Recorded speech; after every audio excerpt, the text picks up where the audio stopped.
ان الحمد للہ والصلاة والسلام علی رسول اللہ اما بعد۔ سامعین کرام، السلام علیکم ورحمۃ اللہ وبرکاتہ۔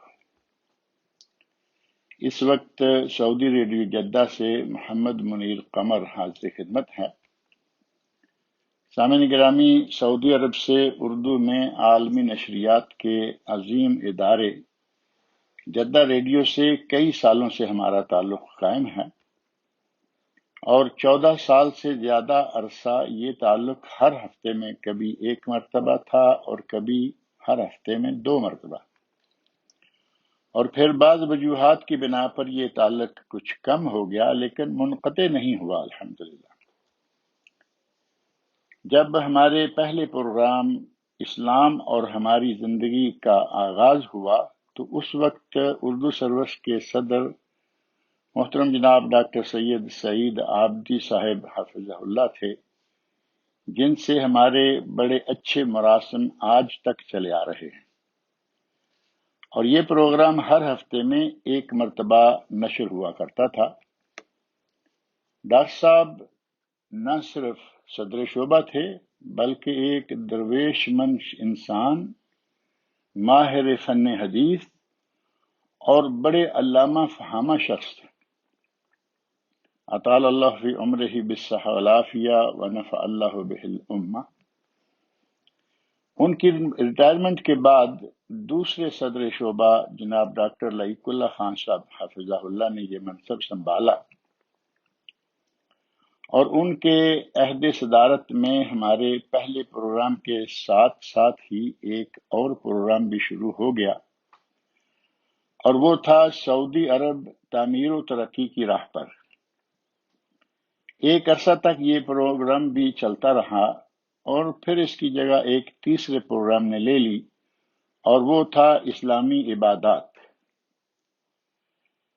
جناب ڈاکٹر لعیق اللہ خان صاحب ایک فاضل شخصیت اور مذاہب عالم، مختلف فرقوں، مسالک اور مختلف تحریکوں پر گہری نظر و مطالعہ رکھنے والے شخص ہیں۔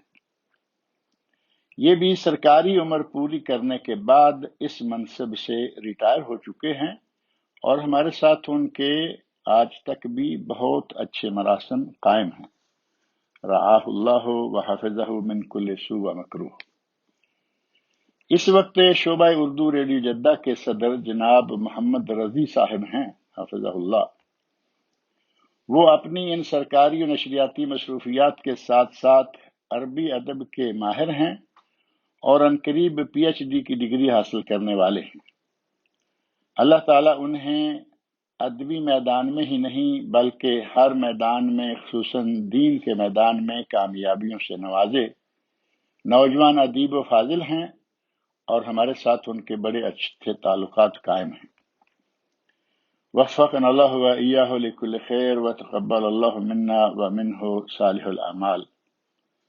اگر جدہ ریڈیو کی خدمات کے بارے میں کچھ کہنا ہو تو شاید اس کے لیے یہ وقت کافی نہیں ہوگا، تاہم اس ریڈیو نے دینی و ثقافتی، ادبی و علمی اور تعمیری و اصلاحی بلکہ بکثرت خدمات انجام دی ہیں اور دے رہا ہے، اور کعبہ شریف کے قرب کا شرف حاصل ہونے کی وجہ سے گانے بجانے سے اس کا دامن خالی ہے، حتیٰ کہ نعتیں بھی انتہائی احتیاط کے ساتھ منتخب کر کے پیش کی جاتی ہیں۔ یہ ساری باتیں تو ہم نے صرف شعبہ اردو سے متعلقہ کہی ہیں، جبکہ اس اسٹیشن سے دنیا کی تقریباً ہر زندہ زبان میں پروگرام نشر کیے جاتے ہیں، اور اس کے شعبہ جات کی سروسز خصوصاً اردو سروس 24 گھنٹے جاری رہتی ہے۔ اللہ تعالیٰ اس ملک کے حکام و امراء کو، ریڈیو کے ڈائریکٹر جنرل کو، تمام شعبوں کے صدر صاحبان کو، اور شعبہ اردو کے صدر اور دیگر کارپردازان کو جزائے خیر دے، اور ان کی دینی خدمات کو قبول فرمائے، اور انہیں مزید توفیق سے نوازے، اور ریڈیو جدہ کو مزید ترقیاں عطا فرمائے، آمین۔ بر صغیر پاک و ہند کے اردو جاننے والوں سے ہماری درخواست ہے کہ وہ اس ریڈیو کی اردو سروس کو سنا کریں اور انہیں میسج کیا کریں، اور اپنے مفید مشوروں سے نوازنے میں بخل سے کام نہ لیں۔ ہم انہی کلمات پر اکتفا کرتے ہیں اور اجازت چاہتے ہیں۔ السلام علیکم ورحمۃ اللہ وبرکاتہ۔